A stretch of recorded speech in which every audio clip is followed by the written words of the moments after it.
The chandelier crystals caught the afternoon light, scattering gold across marble floors. Marcus Wellington stood at the Grand Meridian's front desk, his tailored charcoal suit crisp, his leather briefcase resting beside polished shoes. 3 people had approached the desk after him. 3 people had been served. The clerk's eyes slid past him again. "Excuse me," Marcus said quietly. His voice carried the controlled warmth of someone used to boardrooms. "I called ahead about room service availability." The clerk, nameplate reading Jennifer, finally looked at him. Her smile thinned. "Room service is for registered guests. I am registered. Suite 2804, Marcus Wellington." She tapped her keyboard with theatrical slowness. Her lips pressed into a line. "I'm not showing any special arrangements for that room. I'm not asking for special arrangements. I'm asking for the standard menu." A manager approached, silver-haired and sharp-eyed. His nameplate read Gregory Mathers, General Manager. He assessed Marcus in one sweeping glance. "Is there a problem here?" "No problem," Marcus said evenly. "I'd just like to order room service." Gregory's jaw tightened. "Sir, our room service has standards. Perhaps you'd be more comfortable with outside delivery." The lobby noise dimmed to white static. Marcus felt the stares gathering like heat. He'd stood in boardrooms across 3 continents, negotiated deals worth hundreds of millions, built an empire from nothing. And here he stood, being told he wasn't good enough for a sandwich. "Standards," Marcus repeated softly. Gregory's hand moved toward the security guard stationed near the entrance. The guard, thick-necked, hand resting on his radio, started forward. Marcus didn't move. He met Gregory's eyes and asked one quiet question that sliced through the marble and gold like a blade.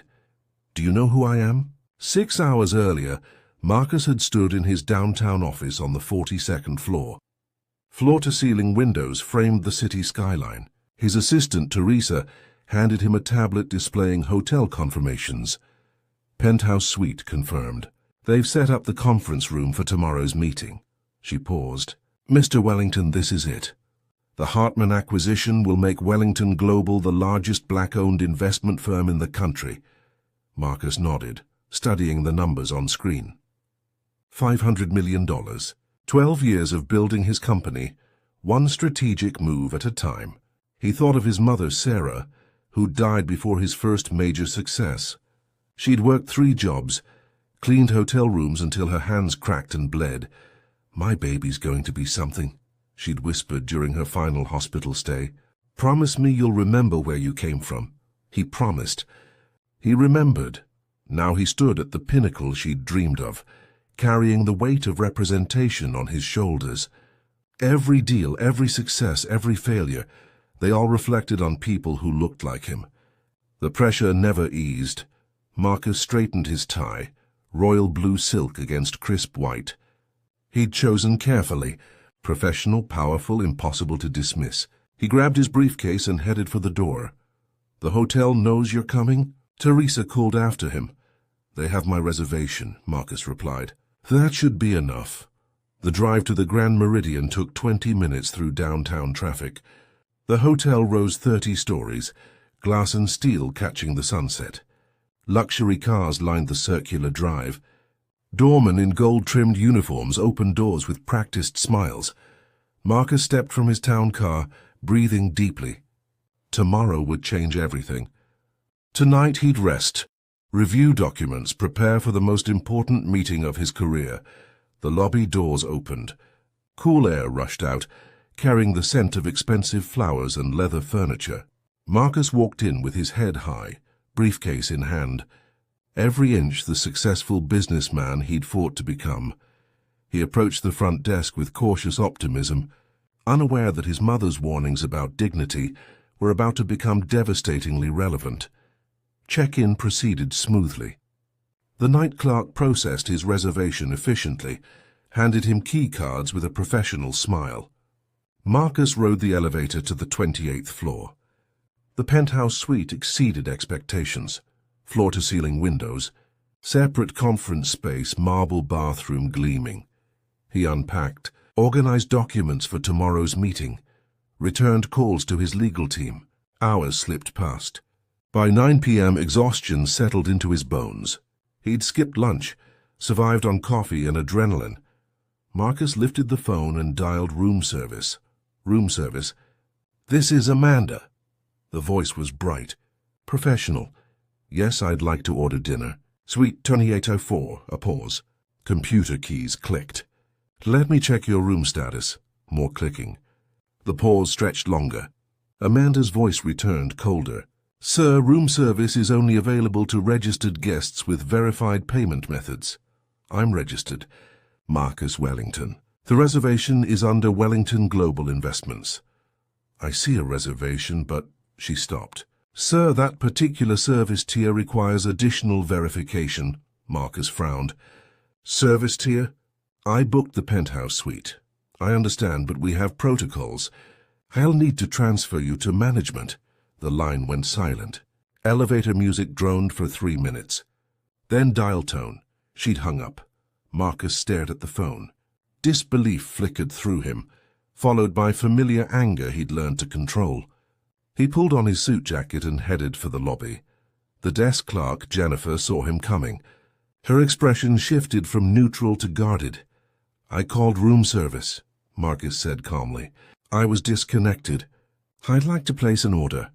"Room service closes at 9:30. Jennifer's voice was flat. "It's 9:15. The kitchen needs time to prepare." A couple approached the desk beside him. Jennifer immediately smiled. "How can I help you?" They ordered champagne and dessert. Jennifer processed it cheerfully, promising delivery within 20 minutes. Marcus waited until she finished. "I'm still waiting to place my order." Jennifer's smile vanished. She turned to her computer. "Sir, I told you—" "What you told me doesn't match what you just did for them." Marcus kept his voice level. "I'm a paying guest requesting standard service." Gregory materialized from a back office. He'd changed into evening attire. Black suit, silver tie. His eyes narrowed as he approached. "Problem, Jennifer?" "This gentleman is insisting on room service."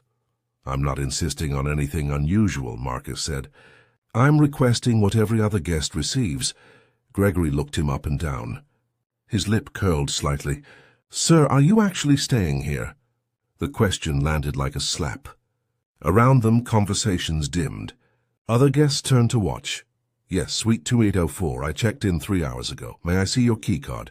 "And identification?" Marcus's jaw tightened. "You don't ask other guests for proof. I ask when there's reason to question." Gregory's voice rose slightly. "Our hotel maintains certain standards. If you can't provide verification of payment, my company booked this suite for 3 nights. Wellington Global Investments. The reservation is in your system." Gregory pulled out his phone, typed something, and frowned. "I'm showing that reservation, but given the circumstances, I'll need to verify the payment method hasn't been declined." Heat flooded Marcus's face. Around them, the lobby had gone silent. "Check whatever you need to check," Marcus said quietly. "But understand what you're doing right now." Gregory smirked. "I'm doing my job. Protecting our guests from—" He didn't finish the sentence. He didn't need to. The unspoken words hung in the air like poison. Marcus rode the elevator back to his suite. His hand shook as he pressed the button. The mirrored walls reflected him from every angle. Successful, dignified, professional. None of it mattered. The suite's door clicked shut behind him. Silence wrapped around him like a shroud. He walked to the window, looking out at the city lights. Somewhere down there, people lived normal lives. They ordered room service without interrogation. They existed without constantly proving their right to occupy space. Marcus thought of every boardroom where he'd been the only black face. Every deal where he'd had to work twice as hard to earn half the respect. Every assumption he'd shattered through sheer excellence. His mother's words echoed. "You'll have to be better than better, baby." That's the price. He'd paid it. God, how he'd paid it. And still, here he stood, reduced to this. In a hotel his own company partially owned, denied basic dignity by a manager too blind to see beyond skin color. Tomorrow he'd sit across from the Hartman executives, old money, old power. They'd judge his worthiness to acquire their legacy company. They'd scrutinize every detail, looking for reasons to say no. And if word of tonight's humiliation spread, Marcus pressed his forehead against the cool glass. His reflection stared back, ghostly and tired. He thought of his mother's hands scarred from cleaning chemicals. She'd worked in hotels like this one, scrubbing toilets, changing sheets, invisible to guests who never learned her name. She'd done it so he could rise above. But how high did you have to rise before dignity came standard? His phone buzzed. Messages from his team, final preparations for tomorrow. He answered them mechanically, pushing emotion down to where it couldn't interfere with business. The excellence his mother taught him demanded he rise above this. But something else she'd taught him, something quieter, fiercer, whispered that rising above wasn't always the answer. Sometimes you had to tear the whole corrupt structure down. Marcus couldn't sleep. He sat in the dark suite, memories flooding back unbidden. His mother, Sarah Wellington, had worked at the Grandview Hotel for 15 years. He'd been 12 when she brought him to work one Saturday. School closed for teacher conferences. She'd made him wait in the service corridor while she cleaned rooms. "Stay quiet," she'd whispered. "Management don't like family around." He'd watched her work through a cracked door, scrubbing bathrooms, stripping beds, hauling trash. A guest had complained about her. Too slow, too visible. The supervisor had threatened her job. Sarah hadn't argued. She'd nodded, apologized, worked faster. That night she'd come home exhausted. Marcus had asked why she let them treat her that way. "Baby, you fight the battles you can win." She'd cupped his face in her work-rough hands. "Right now I can't win that fight. But you will. You're going to build something so big, so successful, they'll have no choice but to respect you." He'd believed her. He'd worked himself nearly to death believing her. Through community college, through business school on scholarships, through his first startup that failed and his second that succeeded. He'd built Wellington Global from nothing. Just him, a laptop, and ruthless determination. His first major acquisition had been a struggling investment firm. He'd turned it profitable in 18 months. His second had been larger. His third larger still. Each success opened doors. Each door led to bigger opportunities.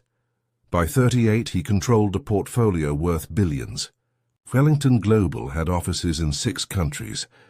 His name appeared in business journals, on panels, in conversations about the new generation of financial leaders. He'd become everything his mother dreamed. He'd achieved the excellence she demanded, and still a hotel manager saw only skin color. His mother had died of a heart attack at 53. "Too much stress, too much work, too little rest." Her last words to him. "Make them see you, baby." Make them see all of us, he'd tried. God, he'd tried. Tomorrow's acquisition would cement his legacy.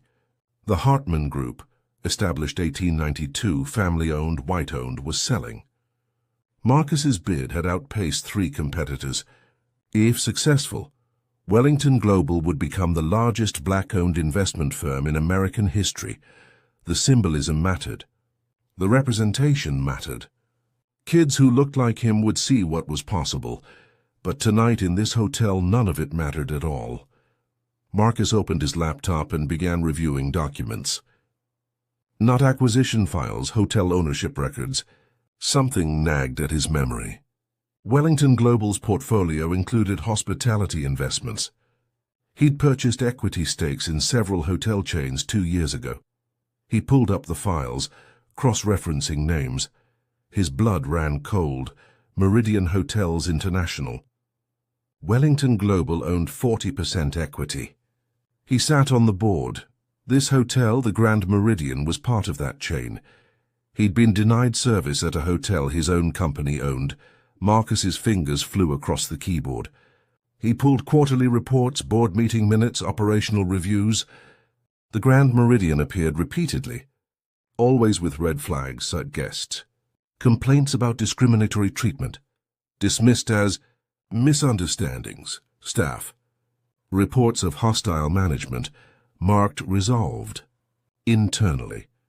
3 formal HR complaints against Gregory. Mathers in 6 months or closed without disciplinary action. The pattern was unmistakable. This wasn't one manager's prejudice. This was systemic rot, ignored from the top down. Marcus's heart hammered against his ribs. He scrolled through more documents, board emails discussing the complaints, most from the regional director, Charles Hoffman. Hoffman's responses were dismissive. Minor personnel issues. No legal exposure. Guests can be oversensitive. One email made Marcus's jaw clench. Hoffman had written, "Gregory maintains order effectively. Some guests require firmer handling. We can't compromise operational efficiency for every complaint." Translation: discrimination was policy as long as it stayed quiet. Marcus checked the dates. He'd been at those board meetings. He'd reviewed these reports. But buried under hundreds of pages of financial data, sanitized by corporate language, the truth had been obscured. He'd signed off on quarterly reviews without knowing what they concealed. His own company, built on his mother's legacy, on principles of fairness and dignity, had enabled this. The realization hit like a physical blow. He stood, paced the suite, fury and shame warring in his chest. How many others had been denied service here? How many people without his resources, his power, his board seat? People who'd simply walked away humiliated and powerless? His mother's voice echoed, "You'll have to be better than better, baby." Excellence wasn't enough. He'd been excellent, and the system had still let this happen. Marcus pulled out his phone. 3 a.m. He didn't care. He called his assistant, "Teresa, wake up. I need everything on the Grand Meridian. Every complaint, every lawsuit, every HR file. I need Gregory Mathers's complete employment record. And I need the regional director's contact information. Mr. Wellington, what's wrong?" "Everything," Marcus said quietly. "Everything's wrong, and I'm about to fix it." He hung up and opened his laptop again. The acquisition meeting was scheduled for 9 a.m. in the hotel's conference room. He'd planned to review Hartman files tonight, ensure every detail was perfect. Instead, he began drafting a different presentation entirely. By dawn, he had documentation spanning 3 years.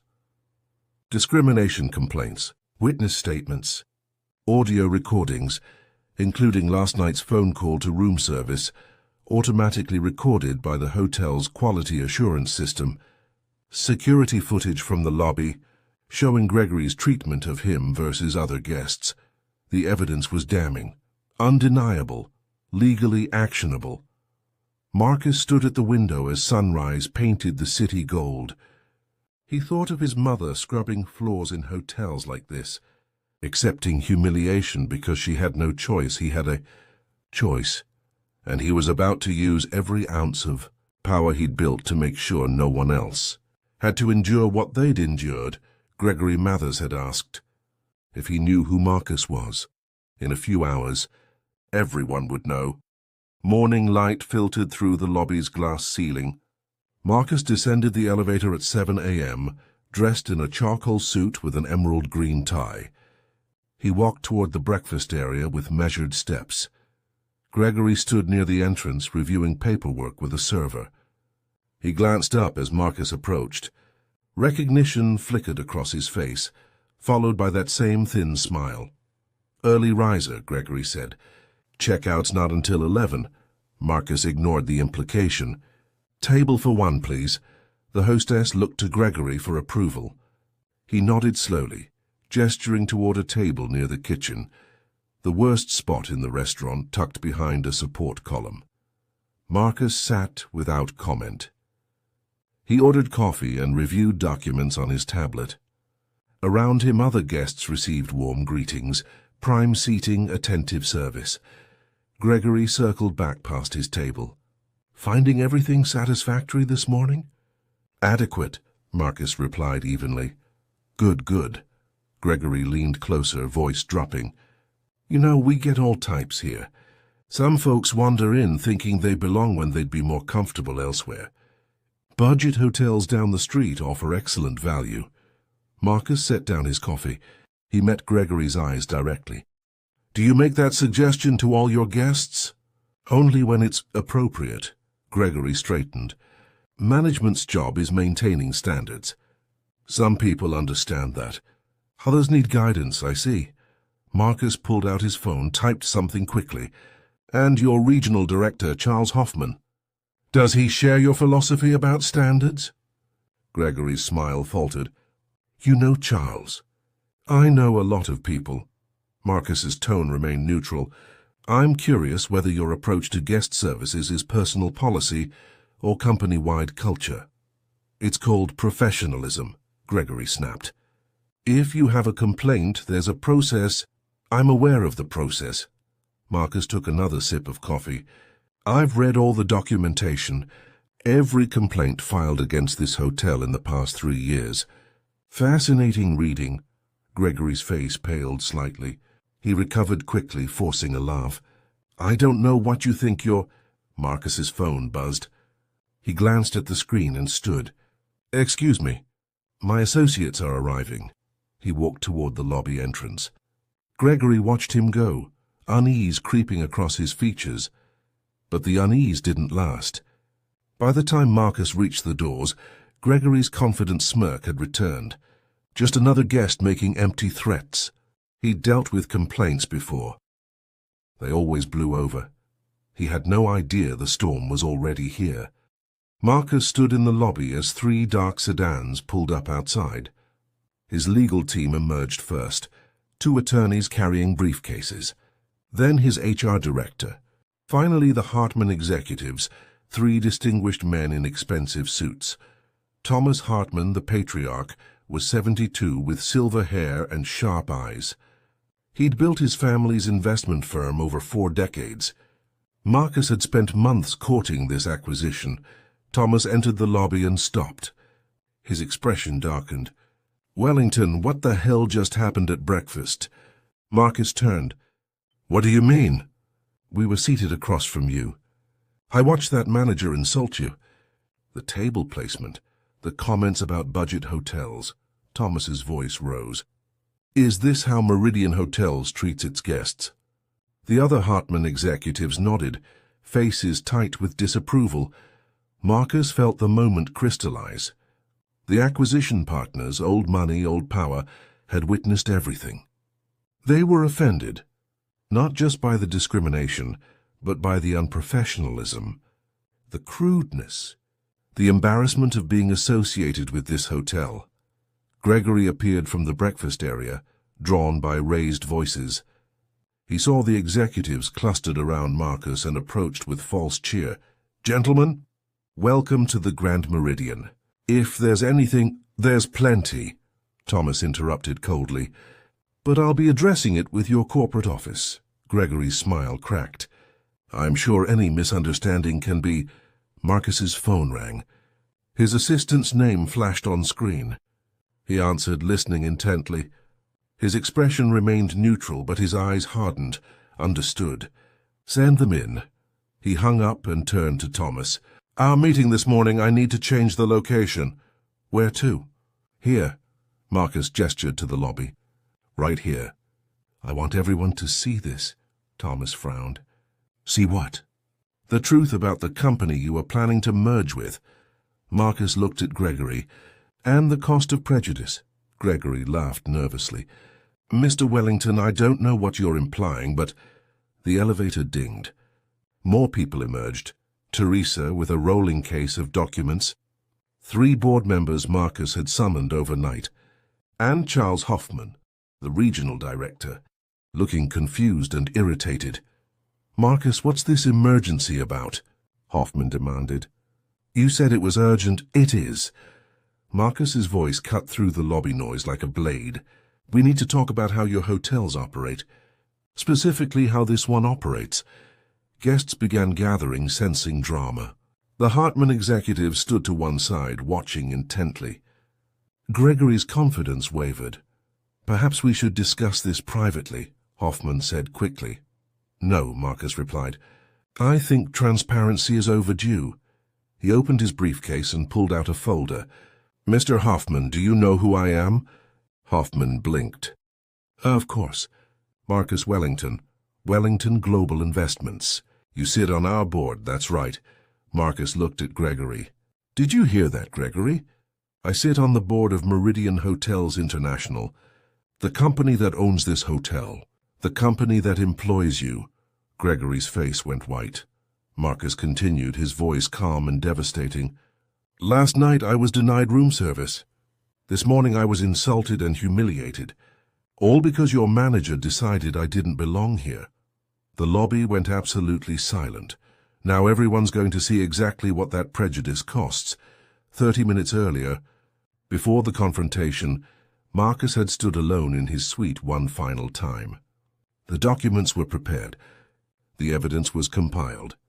His legal team was en route, but doubt crept in anyway. He thought of the acquisition, months of work, hundreds of millions of dollars, his company's future. If he made this public, if he burned bridges with Meridian Hotels, would the Hartman Group still trust him? Would they see him as a principled leader or a vindictive troublemaker? The business world didn't reward boat rockers. It rewarded people who played the game, who swallowed indignity for profit. His phone showed messages from worried staff. Rumors were spreading. Something was happening at the Grand Meridian. Was the deal falling apart? Marcus sat on the bed, head in hands. The suite felt cavernous and cold. Through the windows, the city woke up, people heading to work, living ordinary lives. He thought of his mother again. Not her encouraging words this time, but the night she'd come home crying. A guest had called her a slur, complained to management. They'd sided with the guest. Sarah had apologized, kept her job, swallowed her dignity. "It's not fair," 12-year-old Marcus had said. "No, baby, it's not." She'd wiped her tears. "But someday you'll have the power to change things. And when that day comes, you can't be scared to use it." Marcus stood. He walked to the window and pressed his palm against the glass. His mother had endured because she had no choice. He had every choice. He could handle this quietly. Fire Gregory through corporate channels, sweep it under the rug, protect the acquisition. Or he could do what she'd actually taught him. Demand accountability, even when it cost something, especially when it cost something. His phone buzzed. "Teresa, everyone's arriving." "Are you ready?" Marcus took a deep breath. Fear and determination warred in his chest. Then his mother's face appeared in his memory, tired. Scarred but fierce. "Make them see you." "Baby," he texted back, "I'm ready." The lobby conference room, normally reserved for small meetings, now held 15 people. Marcus had arranged them strategically. The Hartman executives sat front row. Board members flanked the sides. Hoffman and Gregory stood near the door, uncertain. Hotel guests lingered in the lobby outside, phones raised, filming through glass walls. Marcus stood at the head of the table, tablet in hand. "Thank you for coming on short notice. What I'm about to present affects every stakeholder in Meridian Hotels International." He tapped his screen. A projection appeared on the wall. Complaint. Logs spanning 3 years. The Grand Meridian has received 47 discrimination complaints since 2022. 47. Guests reported being treated differently based on race, accent, or appearance. Marcus looked at Hoffman. "How many resulted in disciplinary action?" Hoffman shifted. "These complaints are complex. Context matters." "0, Marcus interrupted. 0 disciplinary actions. Every complaint was dismissed as a misunderstanding or guest sensitivity." He pulled up another document. "Gregory Mathers has 3 formal HR complaints in 6 months. Staff reported him using racial slurs. Guests reported discriminatory seating, service delays, and hostile treatment. All complaints were marked resolved without action." Gregory's mouth opened. No sound came out. Marcus continued. "Last night I experienced this firsthand. I'll now play the audio recording from room service." The recording filled the room. Amanda's voice, cold and dismissive. Marcus requesting service. The abrupt disconnection. Then security footage from the lobby. Gregory's treatment of Marcus versus other guests. The contrast was stark and damning. Thomas Hartman leaned forward. "Wellington, I had no idea. Neither did I," Marcus said quietly. "And I'm on your board." I reviewed quarterly reports where these complaints were buried under corporate language. I signed off on operational reviews without knowing what they concealed. He looked at Hoffman. "That ends today." Teresa handed him another folder. "These are witness statements from current and former staff. 8 employees describe a culture of discrimination, encouraged by management. 3 quit because of it. Others stayed silent out of fear." Marcus laid out photographs, texts between Gregory and other managers, discussing guests with coded racist language. The evidence mounted, undeniable and devastating. One of the board members, an older woman named Patricia, spoke up. "Marcus, I'm appalled. But why bring this to the lobby? Why not handle it through proper channels?" "Because proper channels failed," Marcus replied. "For 3 years, complaints went nowhere. People were hurt, humiliated, and ignored. This needed daylight." He turned to the Hartman executives. "Thomas, you asked if you could trust merging with my company. Here's your answer. I don't protect rot. I expose it, even when it's uncomfortable. Especially when it's uncomfortable." Thomas nodded slowly. "I see that. But what happens now?" Marcus looked at Gregory and Hoffman. "Now we demonstrate that prejudice has consequences." Marcus stepped closer to Gregory. The manager stood frozen, face ashen. Around them, board members whispered. Guests pressed against the glass walls outside, recording everything. "Gregory Mathers," Marcus said clearly, "do you deny refusing me service last night?" Gregory's throat worked. There was a misunderstanding. Audio evidence proves otherwise. "Do you deny making comments this morning about budget hotels and people who don't belong?" "I was trying to be helpful." Multiple witnesses disagree. Marcus's voice remained level, surgical. "Do you deny that you've dismissed 47 complaints in 3 years? That you've created a hostile environment for guests and staff?" Gregory's hands trembled. "I run this hotel according to company standards. Company standards require treating all guests with dignity," Patricia interrupted sharply. She stood, fury in her eyes. "I've been on this board for 12 years. This is unconscionable." Hoffman tried to intervene. "Let's not be hasty. Gregory's been with us for 8 years, Marcus finished. 8 years of documented discrimination. How much longer were you planning to ignore it?" "I didn't ignore it. These complaints were investigated." Marcus projected an email on the wall. Hoffman's own words, "Gregory maintains order effectively. Some guests require firmer handling." The room erupted. Board members demanded explanations. Thomas Hartman stood, disgust etched across his face. "This is what you call order?" Thomas pointed at the screen. "This is what you call leadership?" A black woman who'd been sitting in the lobby entered the room. She was elderly, dignified, carrying a worn purse. "Excuse me," she said quietly. Everyone turned. "I stayed here last month. I was told the restaurant was fully booked, even though I saw empty tables. I watched white guests walk right in while I stood waiting." Her voice cracked. "I thought maybe I'd imagined it. But seeing this," she gestured at the evidence on the walls, "I'm not crazy. This really happened." 2 other guests stepped forward, a Latino businessman, an Asian family, each with similar stories of dismissal, delays, subtle cruelties. Gregory backed toward the wall. "These people are lying." 47 complaints, Marcus said quietly. Dozens of witnesses. Hours of audio and video evidence. Are they all lying? Silence. Marcus turned to the board members. "I'm proposing immediate termination of Gregory Mathers and any staff member complicit in this behavior. I'm proposing a comprehensive audit of all Meridian Hotels properties. And I'm proposing we establish accountability measures so this never happens again."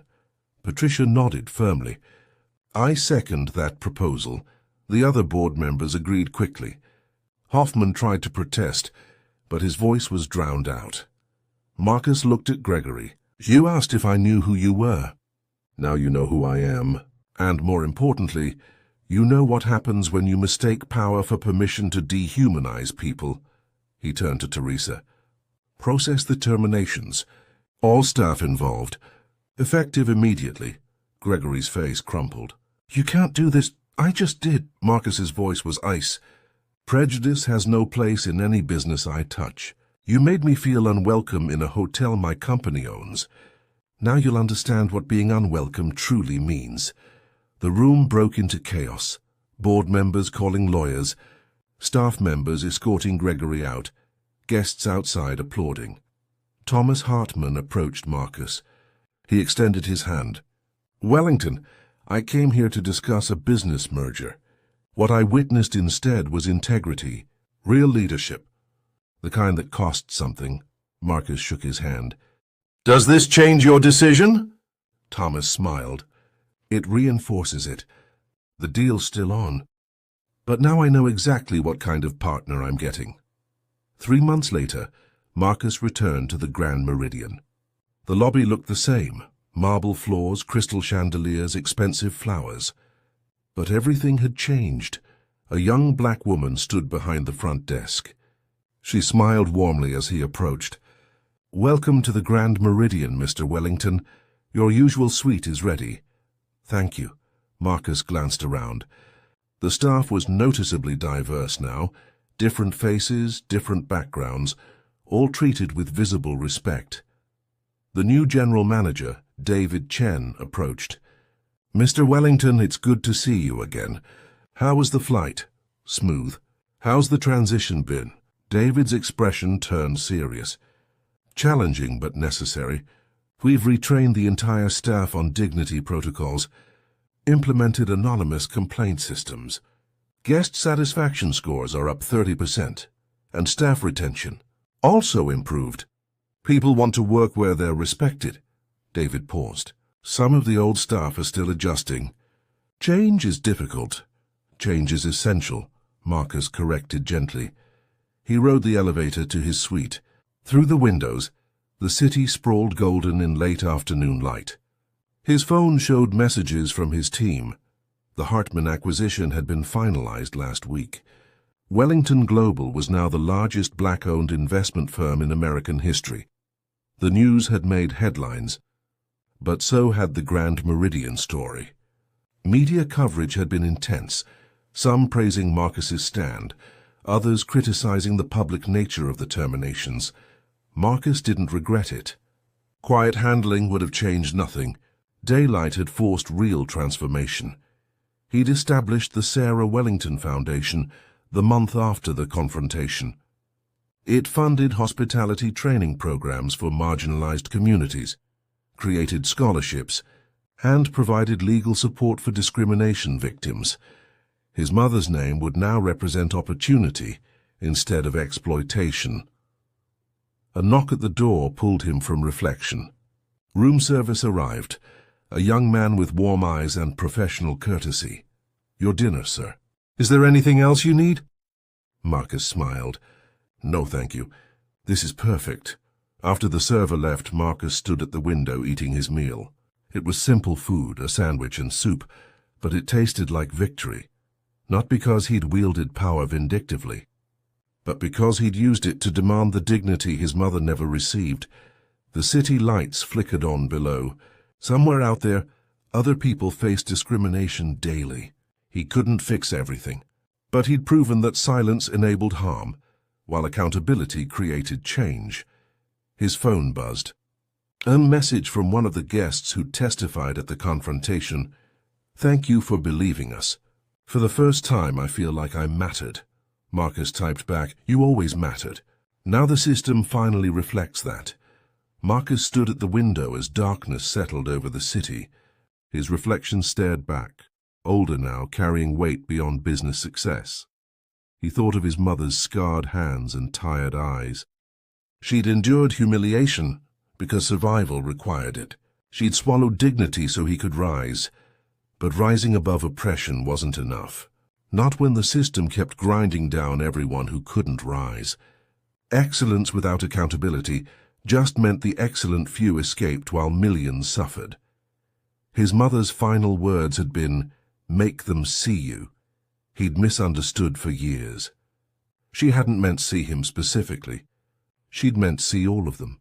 Every person the system dismissed, every worker it exploited, every guest it humiliated. True power wasn't the ability to escape discrimination. It was the courage to dismantle it. The Grand Meridian gleamed below, transformed not by one man's wealth but by one man's refusal to accept what wealth had previously ignored. Justice and revenge often looked similar from outside, but inside they felt entirely different. Revenge would have felt empty. Justice felt like keeping a promise. Some people called his actions extreme. Marcus called them necessary. Sometimes you had to burn down the old structure before you could build something worth standing on. His phone showed a photo of his mother, young and smiling before the world wore her down. He touched the screen gently. "I see them now, Mama," he whispered. "And I'm making sure everyone else does too." Outside, the hotel lights blazed. Inside, people of every background moved through spaces that finally welcomed them, not because charity demanded it, but because accountability required it. Marcus had learned the hardest lesson privilege teaches. Dignity isn't a gift to give. It's a right to protect. And sometimes protecting rights means using every weapon privilege provides, not to elevate yourself, but to dismantle the barriers that shouldn't exist at all. The city hummed below. Tomorrow would bring new challenges, new fights, new people who needed someone with power to remember where that power came from. Marcus was ready, not because he'd risen above his mother's world, but because he'd finally learned to honor it.